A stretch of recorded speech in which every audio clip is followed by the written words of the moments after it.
El duelo es una herida que nunca cicatriza del todo, pero el verdadero horror comienza cuando la ausencia decide que ya no quiere estar en silencio y empieza a llamar a tu puerta. A veces, lo más aterrador no es olvidar a quien amas, sino darte cuenta de que algo más ha aprendido a usar su recuerdo para casarte. Han pasado exactamente 6 meses, desde que el lugar de Clara en la cama se volvió un vacío frío y permanente. Una brecha en mi realidad que he intentado llenar con rutinas mecánicas y un silencio que pesa más que el plomo. Mi casa, que antes solía estar llena de música y el aroma constante de jazmín, se ha convertido en un mausoleo de sombras alargadas y rincones que evito mirar. En mi mesa de noche, justo al lado de la lámpara que ella solía usar para leer hasta tarde, descansa la pequeña urna de madera de cerezo donde se encuentran sus cenizas. Es mi única compañía en las noches de insomnio. Un recordatorio físico de que el capítulo final de nuestra historia ya fue escrito y sellado por la tragedia de aquel accidente en la carretera. La noche del incidente, el ambiente en el dormitorio era particularmente opresivo. Una tormenta seca se gestaba en el exterior, haciendo que el aire se sintiera cargado de electricidad estática y que las ramas de los árboles arañaran las ventanas con un ritmo errático. Me encontraba en ese estado de duermevela, donde la lógica empieza a desdibujarse, tratando de ignorar el zumbido constante de mi propio pensamiento, cuando un sonido sutil me obligó a abrir los ojos por completo. Fue un golpe suave, casi una caricia contra la madera de la puerta de mi habitación. Toc, toc. Al principio, mi mente confundida por el sueño pensó que era el perro, pero entonces recordé que él también se había ido poco después que ella. Me quedé inmóvil, con la respiración contenida, escuchando el latido de mi propio corazón resonando en mis oídos. Entonces, sucedió lo imposible. Desde el otro lado de la puerta, una voz suave y familiar pronunció mi nombre con una ternura que me hizo soltar un sollozo involuntario. Era la voz de Clara, con ese matiz melódico y esa entonación exacta que solía usar cuando quería despertarme sin asustarme. Me pidió que por favor le abriera la puerta, diciendo en un susurro que había tenido una pesadilla espantosa y que sentía mucho frío en el pasillo. Por un segundo de debilidad absoluta y deseo desesperado, mi cuerpo actuó por puro instinto. Me senté en la cama y estiré la mano hacia la oscuridad, a punto de levantarme para recibirla como tantas otras veces.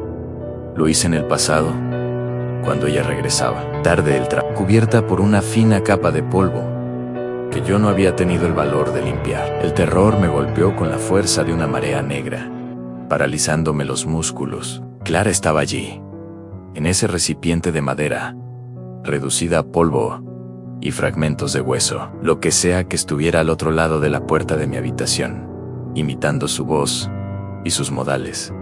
No era mi esposa, era algo que estaba usando su memoria como un señuelo para que yo le permitiera entrar en mi lugar más privado y vulnerable. Los golpes se repitieron, esta vez con una urgencia que rayaba en la desesperación. La voz volvió a llamarme, repitiendo que el pasillo estaba oscuro y que algo la estaba persiguiendo, suplicándome que no la dejara sola afuera.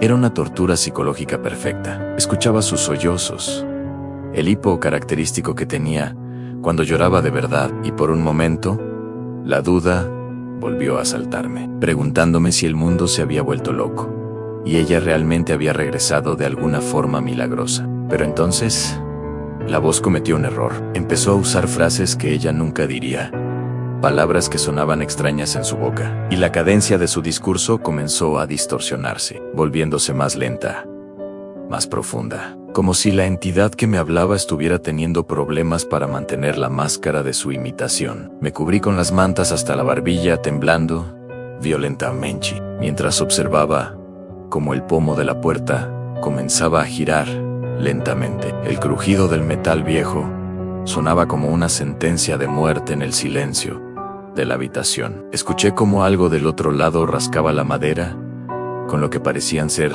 uñas largas y duras. Un sonido seco que me recordó a un animal intentando abrirse paso hacia su presa. La voz ya no era dulce, se había convertido en un siseo áspero que seguía repitiendo mi nombre una y otra vez, pero ahora con una exigencia violenta, ordenándome que abriera, porque ya era hora de que nos reuniéramos en la oscuridad del pasillo. El olor a jazmín que solía emanar de ella fue reemplazado por un hedor rancio, a tierra húmeda y estancamiento, que comenzó a filtrarse por la rendija inferior de la puerta. Pasé las siguientes horas en un estado de trance aterrador, rezando por la llegada del amanecer, mientras la cosa afuera alternaba entre los ruegos lastimeros de Clara y una furia animal que hacía vibrar el marco de la puerta. Podía ver la sombra de 2 pies largos y desproporcionados recortándose bajo la luz del pasillo, moviéndose de un lado a otro con una impaciencia depredadora. El miedo no era solo por mi vida, sino por la profanación de mi recuerdo. Esa cosa estaba devorando la imagen de la mujer que amé, convirtiendo mi duelo en una pesadilla de la que no podía despertar. El sonido de los golpes continuó hasta que los primeros rayos grises del sol empezaron a disolver las sombras de la habitación. Momento en el que escuché un último susurro. Una frase que no era de Clara, sino de la entidad misma, prometiéndome que volvería cada noche hasta que el cansancio o la tristeza me obligaran a abrir. Cuando finalmente reuní el valor para salir, el pasillo estaba vacío, pero la madera de mi puerta presentaba surcos profundos de garras que descendían hasta el suelo. Hoy, mientras escribo esto, el sol se está ocultando de nuevo y el silencio de la casa empieza a volverse denso. He bloqueado la puerta con el armario y he puesto sal en el umbral, pero sé que no servirá de mucho. Ya empiezo a escuchar el primer golpe suave contra la madera y esa voz, esa maldita y hermosa voz, llamándome desde la oscuridad para decirme que tiene miedo y que, por favor, esta vez la deje entrar. La grabación del timbre inteligente Historia 2.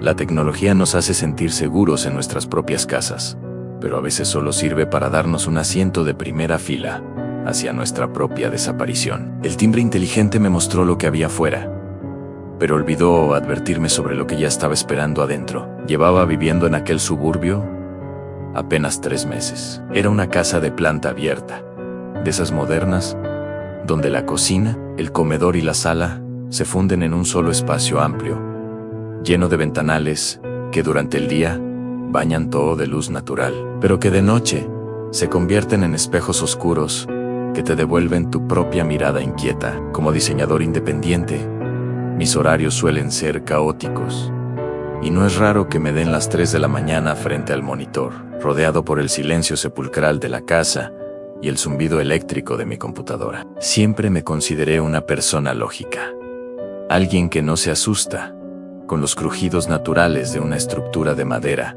o las sombras que proyectan los árboles bajo la luz de la luna. Pero todo eso cambió hace exactamente 4 noches. El silencio de la madrugada fue interrumpido por el chirrido metálico y agudo de mi teléfono móvil sobre el escritorio. Era una notificación de mi sistema de seguridad, ring en movimiento detectado en la puerta principal. Al principio, no me alarmé demasiado. En este barrio, es común que algún gato callejero o incluso un mapache active los sensores de calor. Sin embargo, algo en la persistencia de la alerta me hizo tomar el dispositivo. La aplicación tardó unos segundos en cargar el video en vivo. Segundos que se sintieron como minutos mientras el círculo de carga giraba sobre la pantalla negra. Cuando finalmente apareció la imagen, el corazón se me subió a la garganta. En la pantalla, bañada por el resplandor infrarrojo de la cámara,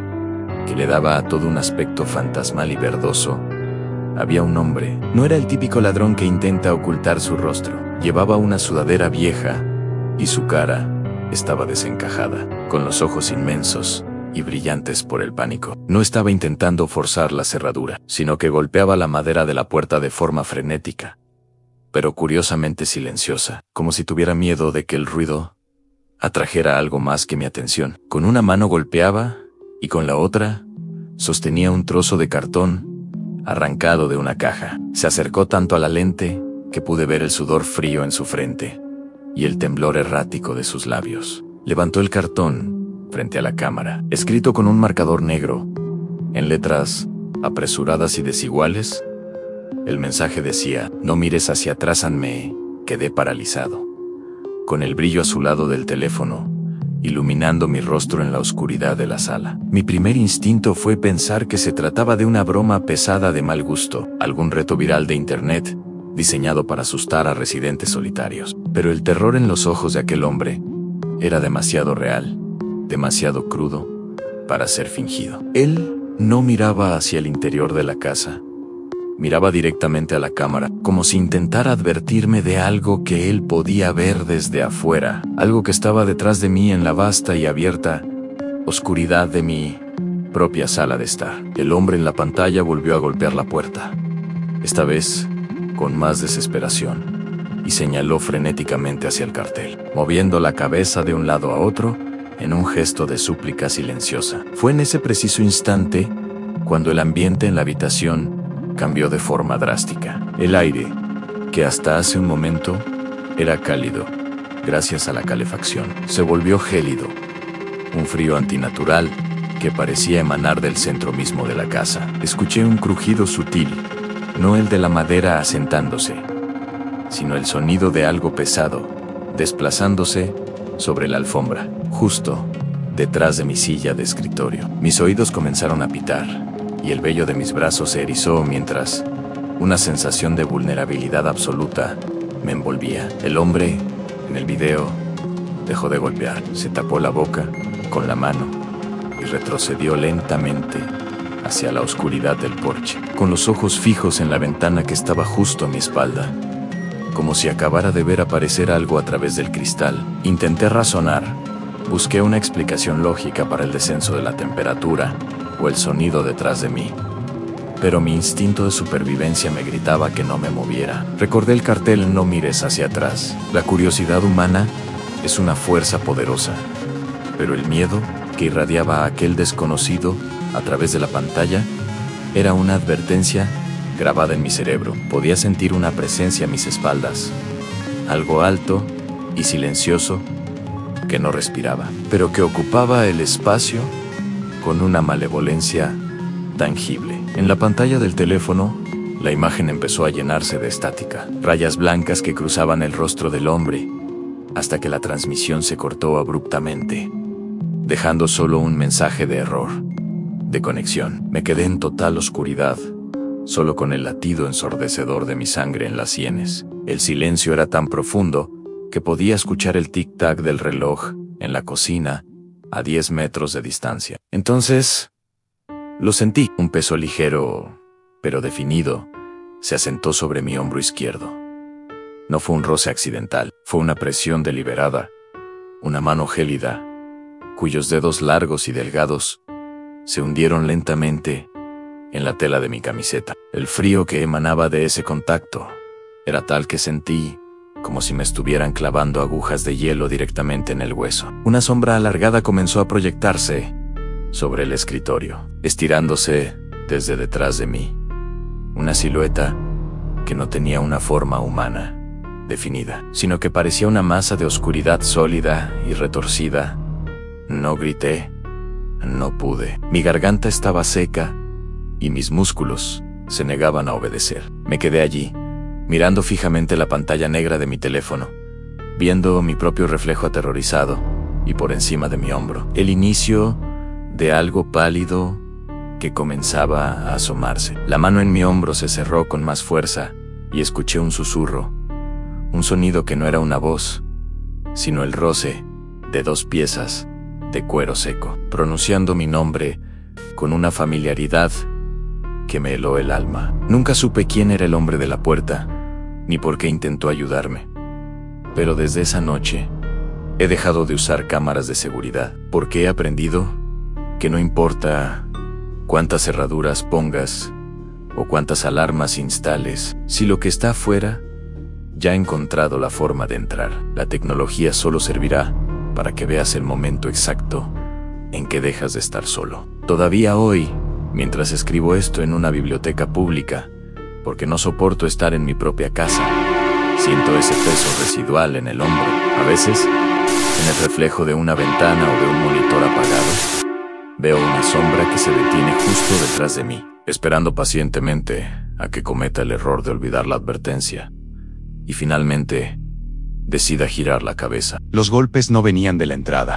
El peligro no siempre llama a tu puerta para entrar. A veces ya está adentro, esperando el momento exacto en que dejes de ignorar el ruido sobre tu cabeza. Creer que el horror está afuera es el error más reconfortante que puedes cometer antes de que la realidad te obligue a mirar hacia arriba. Sucedió durante una de esas noches de otoño en las que el viento silba entre las rendijas de las ventanas, creando una sinfonía de crujidos que por lo general uno aprende a ignorar. Me había mudado a esa vieja casa de 2 plantas apenas un mes atrás. Era una construcción de los años 70, con suelos de madera que se quejaban a cada paso y un diseño un tanto errático que incluía un pasillo central, largo y mal iluminado. Esa noche me encontraba en mi pequeño estudio, inmerso en el trabajo de edición, frente a la luz azulada de mi monitor, tratando de cumplir con una entrega de último minuto. Eran cerca de las 12:30 cuando escuché el primer golpe. Fue un sonido seco, sordo, pero lo suficientemente fuerte como para atravesar el sonido de mis auriculares. Toc, toc. 3 golpes rítmicos, pausados, con la cadencia exacta de alguien que llama a una puerta con los nudillos. Mi primera reacción no fue el miedo, sino una irritación profunda. Mi vecino de al lado, un hombre mayor y bastante huraño llamado señor Harrison, tenía la costumbre de quejarse por cualquier ruido mínimo. Supuse que el volumen de mis altavoces, aunque bajo, lo estaba molestando de nuevo, y que había venido a mi puerta principal para darme un sermón nocturno. Ignoré el ruido, subí un poco el volumen de mi música y continué tecleando. 5 minutos después, los golpes regresaron. Toc, toc, toc. Esta vez fueron más enérgicos, con una insistencia que empezaba a rozar la agresividad. Suspiré con fastidio, me quité los auriculares y me quedé un momento en silencio, esperando que se rindiera y se fuera. El silencio que siguió fue absoluto, roto solo por el tic-tac de un reloj en la cocina. Me convencí de que Harrison finalmente se había retirado a su casa, maldiciendo por lo bajo mi falta de respuesta. Pero entonces, los golpes se convirtieron en una constante. Cada 30 segundos, el mismo patrón rítmico resonaba en la casa. Empecé a sentir una punzada de inquietud. No era normal que alguien insistiera tanto a esa hora, sin decir una sola palabra. Me levanté de la silla, sintiendo el frío del suelo de madera en mis pies, y caminé hacia el pasillo que llevaba a la entrada principal. La casa estaba sumida en una penumbra espesa. La única luz provenía de la cocina, proyectando sombras alargadas que parecían estirarse hacia mí. Llegué a la puerta principal y me pegué a la madera, conteniendo la respiración. Esperé a los pocos segundos.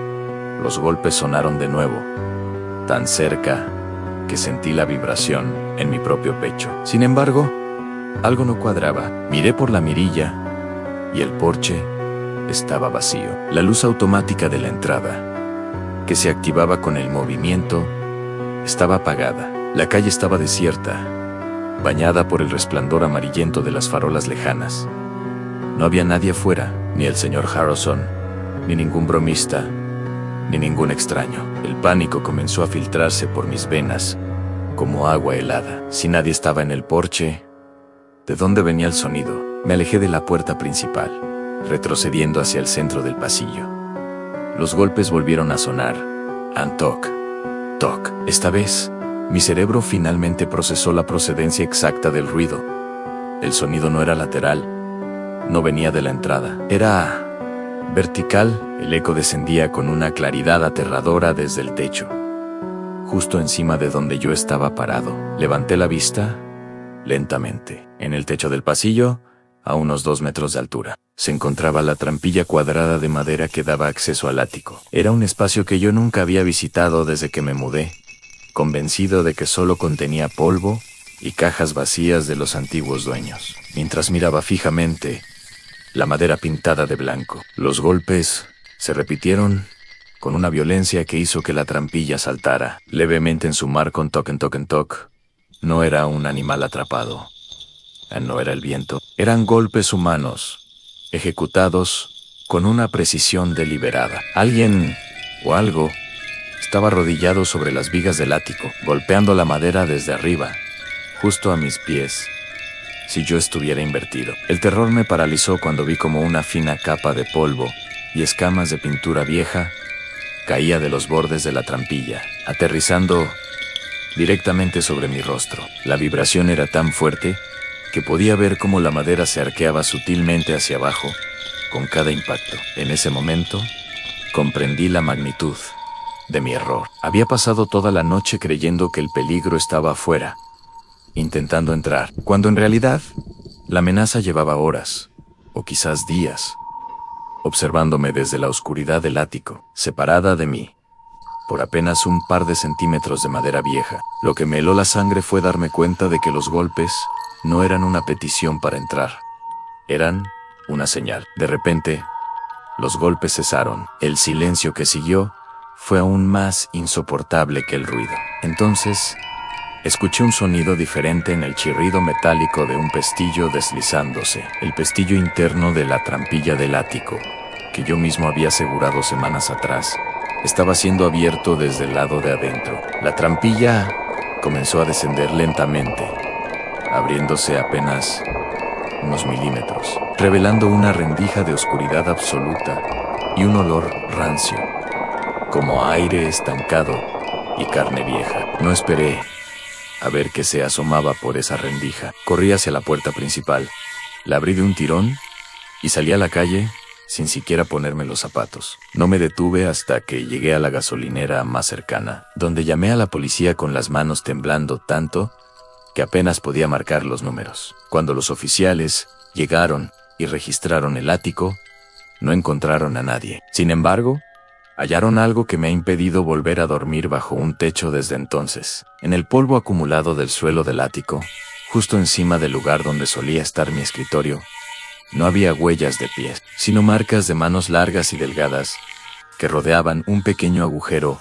perforado en la madera. Un agujero lo suficientemente grande como para que un ojo humano, o algo parecido a uno, pudiera vigilar cada uno de mis movimientos durante toda la noche. La policía nunca encontró al responsable, pero a veces, cuando estoy en un lugar en silencio, creo escuchar ese ritmo familiar de 3 golpes. Y me pregunto si lo que estaba en mi ático se mudó conmigo, o si simplemente está esperando a que deje de mirar hacia arriba.